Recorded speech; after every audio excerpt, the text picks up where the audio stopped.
ಇಂದಿನ ಸಮಾರಂಭಕ್ಕೆ ಅತಿಥಿಗಳಾಗಿ ಆಗಮಿಸಿದ ಮಹಾರುದ್ರಪ್ಪ ಮನ್ವಾಚಾರ್ ಇವರು ಉತ್ತರ ಕರ್ನಾಟಕ ವಿಶ್ವಕರ್ಮ ಕ್ಷೇಮಾಭಿವೃದ್ಧಿ ಸಂಘದ ಕಾರ್ಯದರ್ಶಿಗಳು. ಇವರ ಪೂರ್ಣ ಹೆಸರು ಮಹಾರುದ್ರಪ್ಪ ಈಶ್ವರಪ್ಪ ಮನ್ವಾಚಾರ್, ನಿವೃತ್ತ ಹಿಂದಿ ಪ್ರಾಧ್ಯಾಪಕರು, ಎಸ್ಟಿಸಿ ಕಲಾ ಹಾಗೂ ವಾಣಿಜ್ಯ ಮಹಾವಿದ್ಯಾಲಯ ಬನಹಟ್ಟಿ.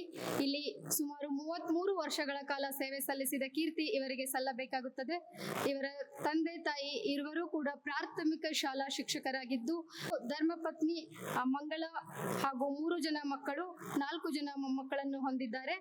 ಇವರು ವಿಶ್ವವಿದ್ಯಾಲಯದಲ್ಲಿ ಅನೇಕ ವಿಶ್ವವಿದ್ಯಾಲಯ ಮಟ್ಟದ ಕ್ರೀಡಾ ಹಾಗೂ ಸಾಂಸ್ಕೃತಿಕ ಚಟುವಟಿಕೆಗಳನ್ನು ಆಯೋಜಿಸಿ ಈಗ ಮಹಾರುದ್ರಪ್ಪ ಈಶ್ವರಪ್ಪ ಮನ್ವಾಚಾರ್ ಅವರಿಗೆ ನಮ್ಮ ಕಾಳಿಕಾ ಸಂಘದ ಪರವಾಗಿ ತುಂಬು ಹೃದಯದ ಅಭಿನಂದನೆಗಳು.